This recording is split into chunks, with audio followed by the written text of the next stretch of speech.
కేవలం తెలంగాణలో బీఆర్ఎస్ ఓడిపోయిన విధానం ఆధారంగానే కాకుండా సహజంగా కూడా వైఎస్ఆర్ కాంగ్రెస్ పార్టీ కొన్ని అంశాలని సమీక్ష చేసుకోవాల్సిన అవసరం అయితే ఉంది. బీఆర్ఎస్కి జరిగినట్టే వైసీపీకి జరుగుతుందా అని చెప్పలేము, కానీ కాకపోతే అక్కడ జరిగిన కొన్ని అంశాల ఆధారంగా ముందుగానే అలర్ట్ అవ్వడం అన్నది వైఎస్ఆర్ కాంగ్రెస్ పార్టీకే మంచిది. అందులో ఒకటి ఎమ్మెల్యేల పనితీరు. చాలా చోట్లకు వెళ్ళి చాలా జిల్లాల్లో అక్కడున్న లోకల్ కార్యకర్తల్ని కానీ మామూలు జనాల్ని కానీ అడిగితే వైఎస్ఆర్ కాంగ్రెస్ పార్టీ తిరిగి అధికారంలోనికి వస్తుందా అని అంటే కనీసం ఒక 100 సీట్లతో అయినా వైఎస్ఆర్ కాంగ్రెస్ పార్టీ చెప్తున్నట్టు వైనాట్ 175, 150 ఇలా కాకపోయినా వైఎస్ఆర్ కాంగ్రెస్ పార్టీ కనీసం 100 సీట్లకు పైగా కనీసం 100 సీట్లైనా సాధించి అధికారంలోనికి వస్తుంది అన్న అభిప్రాయాన్ని వ్యక్తం చేస్తున్నారు. ఆ వెంటనే మీ స్థానిక ఎమ్మెల్యే గెలుస్తారా అని అడిగితే మాత్రం చాలా చోట్ల, అన్ని నియోజకవర్గాలు కాదు చాలా చోట్ల మా ఎమ్మెల్యే గెలవడం కష్టమే అని చెప్తున్నారు. కొందరు ఎమ్మెల్యేలు భూ కబ్జాలు చేయడం ఇలాంటి ఆరోపణలు కూడా ఉన్నాయి. అలాంటి వాళ్ళు గెలిచే అవకాశాలు చాలా తక్కువగా ఉన్నట్టుగా కూడా అనిపిస్తుంది. మరికొన్ని చోట్ల ఎమ్మెల్యే మాకు ఏమి చేయలేదు, ఏం చేశారు అని ప్రశ్నిస్తున్న వాళ్ళు కూడా ఉన్నారు. అయితే ఇక్కడ కేవలం ఎమ్మెల్యేలనే తప్పుపట్టడం కూడా సరైంది కాదు. గవర్నమెంట్ తీసుకున్న విధానపరమైన నిర్ణయాలు కూడా ఎమ్మెల్యేలకు కొద్దిగా స్వేచ్ఛను కానీ పనిని కానీ నిధుల్ని కానీ తగ్గించాయి అన్నది నిజం. నేరుగా డీబీటీ ద్వారా డబ్బుల్ని జగన్మోహన్ రెడ్డి పథకాల బటన్ నొక్కి పంపిణీ చేస్తూ ఉండడంతో ఎమ్మెల్యేలకు సరైన నిధులు వాళ్ళ చేతుల మీదుగా జరిగే పనులు అన్నది అయితే తగ్గిపోయాయి అన్నది వాస్తవం. కాబట్టి ఇప్పుడు ఎమ్మెల్యేల మీద ఏదో విధంగా అయితే కాస్త వ్యతిరేకత ఉన్నట్టుగా కూడా కనిపిస్తోంది. సరే, ఇప్పుడున్న వ్యతిరేకతకు ఎమ్మెల్యేలని బాధ్యులు చేయాలా లేకుంటే ప్రభుత్వ పెద్దల్ని బాధ్యులు చేయాలా అన్నది పక్కన పెడితే ప్రభుత్వం ఒక విధానపరమైన నిర్ణయం తీసుకుంది. డైరెక్ట్గా ఎలాంటి మధ్యవర్తులు లేకుండా ఎలాంటి పైరవీలకు అవకాశం లేకుండా ఒకరి దగ్గరికి వెళ్ళి చేతులు కట్టుకొని నిలబడి అడగాల్సిన పని లేకుండా అర్హులందరికీ వాళ్ళ బ్యాంకు ఖాతాల్లోనికి డబ్బులు వెళ్ళాక ఒక మంచి ఫార్మెట్ ఇది ఒక విధానాన్ని అనుసరిస్తుంది.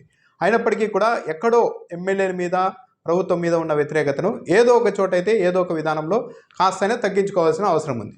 కాబట్టి చాలా చోట్ల ఎమ్మెల్యేల మీద అనుమానం వ్యక్తం చేస్తున్నారు. కార్యకర్తలు కావచ్చు, ప్రజలు కావచ్చు. మా ఎమ్మెల్యే గెలవడం కష్టమే, మా ఎమ్మెల్యే ఏమీ చేయలేదు అని అంటున్న ఉదంతాలు కూడా ఉన్నాయి. కొన్ని చోట్ల భూ కబ్జాలు చేస్తున్నారు, కొందరు ఎమ్మెల్యేలు ఇష్టానుసారం చేస్తున్నారు అన్న ఆరోపణలు కూడా ఉన్నాయి వైఎస్ఆర్ కాంగ్రెస్ పార్టీ ఎమ్మెల్యేల మీద. అందరి మీద లేవు కానీ కొందరి మీద ఉన్నాయి. అలాంటి వారిని గుర్తించి వాళ్ళని మార్చుకుంటే పర్ఫార్మెన్స్ తర్వాత ఎన్నికల్లో పర్ఫార్మెన్స్ అయితే వైఎస్ఆర్ కాంగ్రెస్ పార్టీకి కాస్త బెటర్గా ఉండే అవకాశం అయితే కనిపిస్తుంది. ఎమ్మెల్యేలు అయితే ఎవరైతే ఎక్కడ ఎమ్మెల్యేల పర్ఫార్మెన్స్ సరిగా లేదో, ప్రజల్ని కన్విన్స్ చేయలేకపోతున్నారో, ప్రజల నుంచి ఎక్కువ వ్యతిరేకత తెచ్చుకున్నారో ఆ ఎమ్మెల్యేలను అయితే మార్చాల్సిన అవసరం అయితే స్పష్టంగా కనిపిస్తోంది. వాళ్ళతో కలిసి వెళ్తే ఇబ్బంది అయితే వచ్చే అవకాశం ఉంది. దానికి తోడు కేసీఆర్ ఓడిపోవడానికి ప్రధాన కారణం తెలంగాణ రాష్ట్రం అంతా ఏదో తమ కుటుంబ ఆస్తి అన్నట్టుగా ఫీల్ అవుతూ వచ్చారు.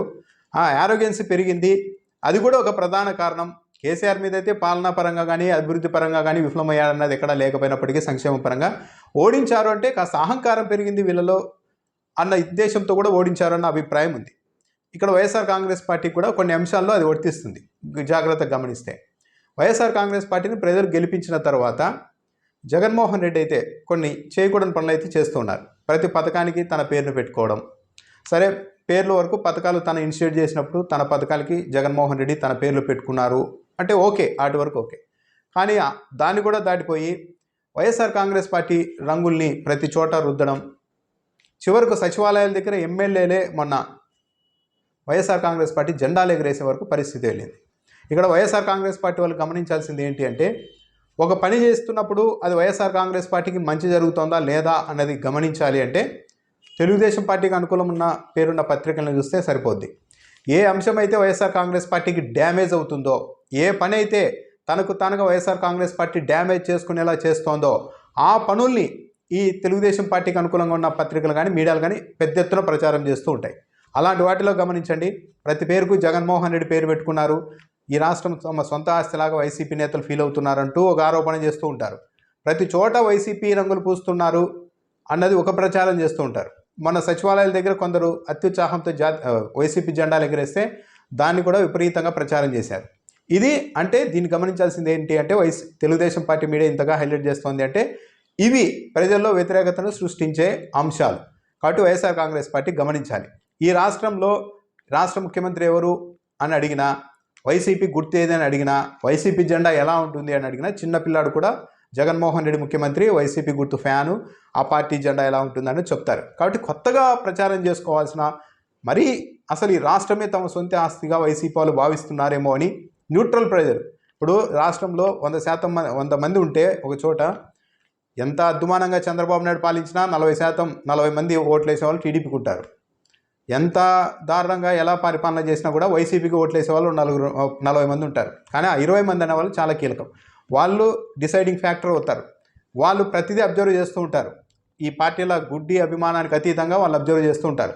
వాళ్ళని పట్టాలి, ఏ పార్టీ అయినా కానీ వాళ్ళని పట్టాలి అన్నప్పుడు రాజకీయ పార్టీలు కాస్త డిగ్నిఫైడ్గా, హుందాగా, ప్రజలు మాకు అధికారం ఇచ్చారు కేవలం సేవ చేసుకోవడానికే తప్పించి ఇది మొత్తం మా ఆస్తి ఈ రాష్ట్రం అన్నట్టుగా మేము ఇక్కడ భావించాం, అలాంటి బిహేవియరే ఉండదు మా దగ్గర అన్న దీని సంకేతాన్ని తీసుకెళ్ళినప్పుడే ఆ 20% మంది ఎవరైతే తటస్థంగా ఉంటారు, ఫర్ ఎగ్జాంపుల్ చెప్తున్నది, ఆ ఓటర్లని ఆకర్షించడానికి వీలవుతుంది. వాళ్ళ ఓట్లు పడినప్పుడే ఏ పార్టీ అయినా విజయం సాధిస్తుంది. కాబట్టి వైఎస్ఆర్ కాంగ్రెస్ పార్టీ కొన్ని మరీ ఎక్కువగా మోతాదుకు మించి ప్రచారం కావచ్చు, ఆ పార్టీ రంగులు కావచ్చు, జెండాలు కావచ్చు, క్యాంపెయిన్ కావచ్చు, కొన్ని అయితే హద్దులు మీరుతూ ఉన్నాయి. దీంట్లో ఎక్కడా అనుమానం లేదు. దాన్ని కొద్దిమేర తగ్గించుకోవాల్సిన అవసరం అయితే ఉంది. మరొకటి, జగన్మోహన్ రెడ్డి ఎక్కడికి వెళ్ళినా కూడా చెట్లను నరికేస్తున్నారు. 10 చెట్లు కానీ, 1 చెట్టు కానీ, 2 చెట్లు కానీ ఆ మరుసటి రోజే పత్రికల్లో, మీడియాలో పెద్ద ఎత్తున హైలైట్ అవుతోంది. ఒక ప్రచారం అయిపోయింది. ఇప్పుడు జగన్మోహన్ రెడ్డి వెళ్తున్నారంటే చెట్లను నరికేస్తారు, పచ్చని చెట్లను నరికేస్తారు అని భద్రతా కారణాల రీత్యా అంటున్నారు. కానీ దాన్ని ఎవరు ఒప్పుకోరు. ముఖ్యమంత్రులు, ప్రధానులు, ఇంకా రేపు ఎమ్మెల్యేకి కూడా భద్రతా కారణాల రీత్యా ఒక గ్రామంలో చెట్లు నరుకుతామనే ప్రొసీజర్ కూడా, అలాంటి సాంప్రదాయం కూడా మొదలు కావచ్చు. కాబట్టి పచ్చని చెట్ల జోలికి వెళ్ళి లేని ఇది మెడకు చుట్టుకోవడం అన్నది వైఎస్ఆర్ కాంగ్రెస్ పార్టీ నేతలకు సరైనది కాదు. ఒకవేళ ఎక్కడైనా ముఖ్యమంత్రి పర్యటనలో చెట్లు నరకాల్సి వస్తే ఈ జరుగుతున్న నెగిటివ్ ప్రచారానికి అసలు ఎందుకు అలా చేయాల్సి వచ్చింది అన్నదానికి స్పష్టమైన వివరణను ఇవ్వాలి. కానీ ఎక్కడ వివరణలు కూడా ఉండడం లేదు. ఇవన్నీ అంటే ప్రకృతిని, పచ్చదనాన్ని ప్రేమించే ఓటర్లు కూడా చాలామంది ఉంటారు. దాన్ని గుర్తుపెట్టుకోవాలి. పథకాల డబ్బుల్ని నేరుగా అకౌంట్లో వేసినప్పుడు జనం చాలా హ్యాపీగానే ఫీల్ అవుతున్నారు, జగన్మోహన్ రెడ్డిని తలుచుకుంటున్నారు. కానీ ఆ ఆనందం ఒక వారం రోజులు ఉంటుంది. కానీ ఆ తర్వాత రోజు రోడ్లు కానీ, తమ చుట్టూ ఉన్న పరిసరాల్లో కానీ పరిశుభ్రత లేకపోయినా, రోడ్లు సరిగా లేకపోయినా, ఇన్ఫ్రాస్ట్రక్చర్ సరిగా లేకపోయినా రోజు ప్రభుత్వాన్ని తిట్టుకునే ఉదంతాలు కూడా ఉంటాయి. కాబట్టి అటువైపు కూడా ఎక్కడైనా రోడ్లు గుంతలు పడి ఉంటే, రోడ్లు బాగలేకుంటే దాన్ని రిపేర్ చేసేందుకు కూడా యుద్ధ ప్రాతిపదికన ఎన్నికలు సమీపిస్తున్నాయి. కాబట్టి ఇప్పటికైనా రెక్టిఫై చేసుకోవడానికి వైఎస్ఆర్ కాంగ్రెస్ పార్టీ ప్రభుత్వం ముందుకు రావాలి. ఇక్కడ ఒక విషయం కూడా గమనించాలి. రోడ్లన్నీ పాడయ్యాయి అంటే జగన్మోహన్ రెడ్డి కారణం అని కూడా చెప్పలేం. మంచికే అని చెప్పాలి. ఈ 4 ఏళ్ళు అయితే, ఈ ఏడాది తక్కువగా ఉన్న తొలి 4 ఏళ్ళు విపరీతంగా వర్షాలు పడ్డాయి. ఎప్పుడైనా సరే భారీగా వర్షాలు పడ్డప్పుడు రోడ్లు బాగా దెబ్బతింటాయి. తెలుగుదేశం పార్టీ హయాంలో అదృష్టమో దురదృష్టమో కానీ వాళ్ళకి వర్షాలు పెద్దగా పడవు. కాబట్టి రోడ్లు అన్నీ బాగానే ఉంటాయి తెలుగుదేశం పార్టీ హయాంలో. కానీ గత 4 ఏళ్లలో లాస్ట్ 4 ఇయర్స్లో పడ్డంత వర్షాలు ఎప్పుడు పడలేదు. దానివల్ల కూడా రోడ్లు దెబ్బతిన్నాయి. కానీ వర్షాలు వచ్చాయి కాబట్టి రోడ్లు దెబ్బతిన్నాయి కాబట్టి అన్న కారణాన్ని కూడా ఎవరు పెద్దగా పరిగణలోనికి తీసుకోరు. ప్రభుత్వం అయితే వాటిని బాగు చేయాల్సిన ఉదంతం అవసరం కూడా ఉంటుంది. కాబట్టి ఆ వైపు కూడా వైఎస్ఆర్ కాంగ్రెస్ పార్టీ ప్రభుత్వం తక్షణమే చర్యలు తీసుకోవాల్సిన అవసరం కూడా ఉంది. ముఖ్యమంత్రిగా జగన్మోహన్ రెడ్డిని ప్రజలు చాలా ఇష్టపడి ఎన్నుకున్నారు. కాబట్టి ఏదైనా ఇష్యూ ఉన్నప్పుడు, ప్రజలను అడ్రస్ చేయాలనుకున్నప్పుడు జగన్మోహన్ రెడ్డి నేరుగా ముందుకు వచ్చి ఇలా జరుగుతోంది, మేము ఇలా చేస్తున్నాం అని ఒక ప్రజలకు ఒక వివరణ, ఒక ధైర్యం ఇచ్చే పని నేరుగా ముఖ్యమంత్రి చేస్తే ఆయన గ్రాఫ్ మరింత మెరుగ్గా ఉంటుంది. అలా కాకుండా జగన్మోహన్ రెడ్డి తరఫున మరెవరో వచ్చి పదే వివరణ ఇవ్వడం, వాళ్ళు నేరుగా ప్రజల ద్వారా ఎన్నికైన వ్యక్తులు కాకపోవడం, ఇది కూడా వైఎస్ఆర్ కాంగ్రెస్ పార్టీ మీద నెగిటివ్ ప్రభావం చూపుతోంది. జగన్మోహన్ రెడ్డి ఈ విషయంలో కూడా జాగ్రత్తలు తీసుకోవాలి.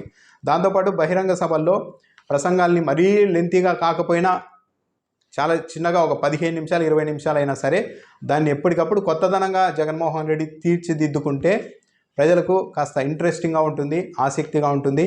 ప్రజలు సభలకు వచ్చిన వాళ్ళు కూడా కాసేపు హోల్డ్ అవ్వడానికి కూడా అవకాశం ఉంటుంది. కానీ ఒకటే సీక్వెల్లో, ఒకటే కంటెంట్, ఒకటే మాటలు, ఒకటే వ్యాఖ్యల్ని పదే ప్రతి మీటింగులోనూ వినిపిస్తూ రావడం వల్ల కూడా జగన్మోహన్ రెడ్డి ప్రసంగాల మీద ఆసక్తి తగ్గుతోంది అన్నది కూడా నిజం.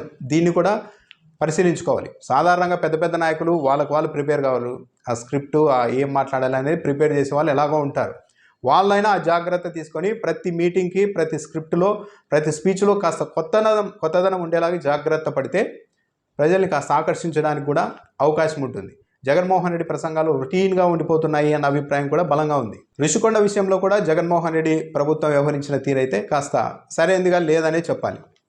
ప్రజావేదికను కూల్చినప్పుడు జగన్మోహన్ రెడ్డి అక్రమంగా కట్టారు, నిబంధనలకు విరుద్ధంగా కట్టినప్పుడు ఏ కట్టడమైనా, అది ప్రభుత్వ కట్టడమైనా కూల్చాల్సిందే అని కూల్చినప్పుడు జగన్మోహన్ రెడ్డి ఒక కొత్త రకం రాజకీయానికి ఇనిషియేట్ చేస్తున్నాడు పరిపాలన విధానాన్ని అనుకున్నారు. కానీ రుషికొండ దగ్గరికి వచ్చేసరికి సరే కోర్టులు అంగీకరించవచ్చు, గవర్నమెంట్ అంతా మేము రూల్ ప్రకారమే చేస్తున్నామని వాదించవచ్చు, అది రూల్ ప్రకారం కూడా ఉండవచ్చు. కానీ అక్కడైతే నెగిటివ్ సిగ్నల్స్ అయితే ప్రజల్లో ఏర్పడడానికి అయితే అవకాశం ఏర్పడింది. దానికి కారణం కూడా ఒక విధంగా పరోక్షంగా వైసీపీనే. తొలి నుంచి కూడా నిజాయితీగా వ్యవహరించి ఉండాల్సింది కాదు. మొన్నటి వరకు కూడా అక్కడ సీఎంఓ కోసం జగన్మోహన్ రెడ్డి నివాసం కోసమే రుషికొండలో భవనాలు కడుతున్నారని తెలుగుదేశం పార్టీ అనుకూల మీడియా ఆరోపించినప్పుడు వైఎస్ఆర్ కాంగ్రెస్ పార్టీ నుంచి కాదు, కేవలం పర్యాటక రంగానికి సంబంధించిన కట్టడాలు మాత్రమే, రిసార్ట్లు మాత్రమే, తెలుగుదేశం మీడియా ప్రజల్ని తప్పుదోవ పట్టిస్తుంది అంటూ ఎదురుదాడి చేస్తూ వచ్చారు. ఇప్పుడు తీరా చూస్తే అది ముఖ్యమంత్రి కార్యాలయం కోసమే, అక్కడ సీఎంఓ కోసమే అక్కడ నిర్ణయిస్తున్నాం, క్యాంపు కార్యాలయం కోసమే అని ప్రభుత్వమే పరిగణించే పరిస్థితికి వచ్చింది. దీనివల్ల కూడా ప్రభుత్వం నిజాయితీగా వ్యవహరించలేదు. మొన్నటి వరకు ఒకటి చెప్తూ వచ్చింది, తీరా ఈరోజు ఇంకో పని చేసింది. కాబట్టి నిజాయితీ లేదు అన్న ఒక అభిప్రాయాన్ని కూడా ఈ రుషికొండ వ్యవహారం అయితే ఇచ్చింది. మరో 4 నెలలు ఎలక్షన్లు ఉన్నాయి. సరే గెలిచింటే ఆ తర్వాత ఏం చేసినా కూడా నడిచేది. కానీ తీరా ఎలక్షన్ల టైంకి ఇలాంటి ఉదంతాలన్నింటినీ, కాస్త నెగిటివ్ కలిగే ఉదంతాలన్నింటినీ ముందు పెట్టుకొని వైఎస్ఆర్ కాంగ్రెస్ పార్టీ వెళ్తూ ఉండడం కూడా ఒక విధంగా ఆ పార్టీకి మైనస్గా మారే అవకాశాలు కూడా ఉన్నాయి. కాబట్టి దీనికి కూడా ఒక న్యాయబద్ధమైన ప్రజల్ని కన్విన్స్ చేసేలా ఏదో ఒక కంక్లూజన్ అయితే ఇవ్వాల్సిన అవసరం అయితే ఉంది. మద్యం తాగే వాళ్ళు కూడా జగన్మోహన్ రెడ్డి ప్రభుత్వం మీద పెద్దగా సానుకూలంగా లేరు అన్నది కూడా నిజం. వాళ్ళు ఈసారి ఎంతమంది ఓట్లు వేస్తారనేది కూడా అనుమానమే. దాదాపు 20-30 లక్షల వరకు మద్యం సేవించే వాళ్ళు ఈ రాష్ట్రంలో ఉన్నారని చెప్తున్నారు. జగన్మోహన్ రెడ్డి ప్రభుత్వం ధరలు పెంచడం కంటే మనం ఏం తాగాలో కూడా జగన్మోహన్ రెడ్డి నియంత్రిస్తున్నారు. మనకు నచ్చిన మద్యాన్ని కూడా దొరకనీయడం లేదు. సరే ధరలు పెంచారంటే పెంచారు, కానీ మనకి ఇష్టమైన మద్యాన్ని కూడా తాగించే స్వేచ్ఛ ఇవ్వలేదు అన్న ఒక ఆగ్రహం అయితే మద్యం ప్రియుల్లో అయితే స్పష్టంగా కనిపిస్తుంది ఎవరిని అడిగినా కూడా. కాబట్టి అలాంటి విషయాల్లో కూడా ఇదివరకు ఏం జరిగిందన్నది వదిలేస్తే తెలంగాణలో జరిగిన ఉదంతాలను చూసిన తర్వాత అయినా ప్రజలు ఎలా రియాక్ట్ అవుతారు, ఏకపక్షంగా మనం నిర్ణయాలు తీసుకొని అవే కరెక్ట్ అనుకుంటే ఎలా రియాక్ట్ అవుతారు అన్నదానికి కూడా తెలంగాణ ఎన్నికలు ఒక ఎగ్జాంపుల్గా ఉన్నాయి. కాబట్టి ఇప్పటికైనా కూడా ఆ లిక్కర్ పాలసీలను కూడా కాస్త మార్పులు చేర్పులు చేసి వాళ్ళని కన్విన్స్ చేసేలాగా ముందుకు వెళ్తే మంచిది. సరేలే మద్యం తాగే వాళ్ళు మనకు ఓట్లు లేకుండా పర్లేదు అనుకుంటే ఈ పాలసీని అయితే కంటిన్యూ చేసుకుండా ఎన్నికల పరంగా రాజకీయంగా ఇబ్బంది ఉండదు. కానీ